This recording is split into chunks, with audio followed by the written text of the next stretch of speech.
कम उम्र से ही ये क्या ड्रामा चल रहा है हमारी सोसाइटी में गर्लफ्रेंड बॉयफ्रेंड का। आपको ये जानना चाहिए कि इस समय आपकी पढ़ने और बढ़ने की उम्र है। जब सरकार ने ही आपकी शादी की उम्र 18 फिक्स कर रखी है तो क्या जल्दी है आपको सब कुछ कर लेने की। जो लड़कियां ये कहती हैं कि ये तो हार्मोनल होता है, अट्रैक्शन होना लाजमी है, लेकिन आप लोग समाज में भी रहते हो। आप सिर्फ एक जानवर नहीं हो कि जो हार्मोन्स के बहाव में आकर अट्रैक्शन, लस्ट और अटैचमेंट और प्यार के चक्कर में पड़ जाओ। आप लोगों को अपनी जिम्मेवारियां समझने की भी जरूरत है। आप लोगों के ऊपर समाज की भी जिम्मेवारी है। अगर सिर्फ हम अपने हार्मोन्स के बहाव में बह जाएंगे, इस समय अपनी किताबों और अपने करियर पे ना ध्यान देकर किसी रिलेशनशिप के चक्कर में पड़ जाएंगे, तो समझ लेना कि हम समाज से दूर होते चले जाएंगे। हमारी लाइफ जानवरों वाली ही रह जाएगी। देख लेना क्या मिला उन लड़कियों को जो आज अपने बाप का हाथ छोड़कर घर से भाग गई। वो 2 साल बाद 3 साल बाद पछताती ही है कि जिस एज में मुझे सही फैसला लेना चाहिए था, जिस एज में मुझे पेरेंट्स की बात मानकर कुछ बनना चाहिए था, आज मैं सिर्फ एक घर की नौकरानी बनकर रह गई। वो भी उस लड़के के घर की नौकरानी जिसके पास खुद कमाने के लिए कुछ नहीं है,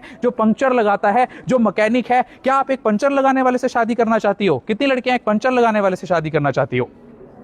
बिकॉज यू डिजर्व बेटर। आपको अभी टारगेट होना चाहिए सिर्फ अपनी पढ़ाई पर ध्यान देना, और जब कुछ बन जाओगे अच्छा मैच आपके पास खुद चलकर आएगा। अदरवाइज आप सारी उम्र ऐसे ही धक्के खाती रह जाओगी। जिन्हें आज आप देख रहे हैं शराब के नशे में लड़कियां निर्वस्त्र होकर नंगी होकर गाड़ियों में घूम रही है, बाइकों में घूम रही हैं। क्या इस दिन के लिए हमारे देश ने यह सपना संजोया था? दो लड़कियां भी आज नशा करते हुए देख रही हैं दूसरी लड़कियों को। तुरंत उन्हें सतर्क करो कि बीड़ी नहीं पीनी है, सिगरेट नहीं पीना है, शराब नहीं पीनी है, क्योंकि ये बीड़ी सिगरेट शराब ना केवल आपके शरीर को खत्म कर रहे हैं, आपकी ओवरीज के एक्स को डिस्ट्रॉय करके आपको बांझ बना रहे हैं, बल्कि आपके समाज में भी आपकी रेपुटेशन और वैल्यू कम कर रहे हैं। आप सड़कों पर उतरकर प्रोटेस्ट के नाम पर गंदी गंदी गालियां जेनजी दे रहा है। प्रोटेस्ट तो हमारे देश में उस समय भी हुए थे जब हमारा देश गुलाम था, अंग्रेजों का गुलाम था। क्या भगत सिंह के मुंह से आपने कभी गाली सुनी?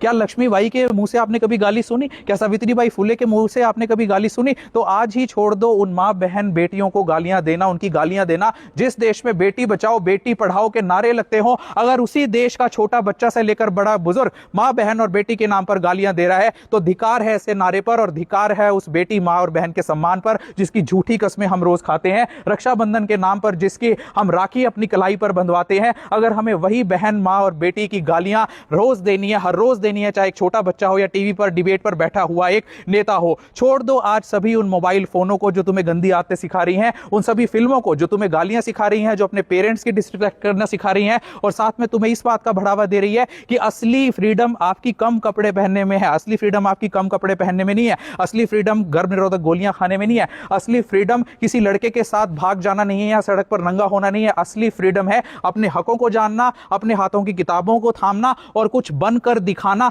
तब सही मायने में आपको दी हुई फ्रीडम और मां बाप का भरोसा जो आपके ऊपर है वो कामयाब हो जाएगा। अदरवाइज ऐसे ही हमारा यूथ और लड़कियां सड़क पर बर्बाद नजर होती आएंगी। फिर से हमें इस कंट्री को, इस भारत को ग्रेट बनाना है, महान बनाना है। हमारे ऊपर ये जिम्मेवारी है। हमारी जनरेशन के बाद जेन जी और जेन अल्फा की ये जिम्मेवारी है कि देश को दोबारा से महान बनाना है, ना कि उसे डुबाना है। आज पूरी दुनिया में थू-थू हो रही है हमारे देश की कि हमारे यूथ इतनी गंदी हरकतें करते हैं सड़क पर उतरकर। सभी लोग, पूरे देश की दुनिया के लोग हमारे मजे ले रहे हैं। हमें मजे का सेंटर ऑफ अट्रैक्शन नहीं बनना है। हमें यह दिखाना है पूरे दुनिया को कि भारत के लड़के और भारत की लड़कियां भी वो कर सकती हैं जो उनके देश के लड़के और लड़कियां कर रही हैं। आज दूसरे देश के लोग तो आर्टिफिशियल इंटेलिजेंस डेवलप कर रहे हैं, उनके देश के बच्चे एआई सीख रहे हैं, और आप क्या सीख रहे हो? रिलेशनशिप। आप क्या सीख रहे हो? इंस्टाग्राम पर अश्लील रीलें बनाना। इतना बुरा हाल तो दूसरे देशों में भी नहीं है। जरा देखो, जरा ऑस्ट्रेलिया में बैन हो गया 16 साल से कम बच्चों के लिए सोशल मीडिया यूज करना। अमेरिका के बच्चे भी इतना गंद नहीं फैला रहे। तो वेस्टर्नाइज्ड कल्चर भी नहीं है ये तो जो आप अपना रहे हो। जो लोग कहते हैं ना कि हमने तो अमेरिका का कल्चर अपना रखा है, अमेरिका कल्चर यहां आ गया, वहां भी इतना बुरा कल्चर नहीं है। तो देश का यूथ अभी भी सुधर जाओ, संभल जाओ, वरना ये दोगलेपन और रंगेपन की सुनामी हमारे परिवार को, हमारे समाज को और हमारे देश को डुबाती हुई चली जाएगी। बहुत बहुत शुक्रिया आपके स्कूल मैनेजमेंट का। भारत माता की, भारत माता की।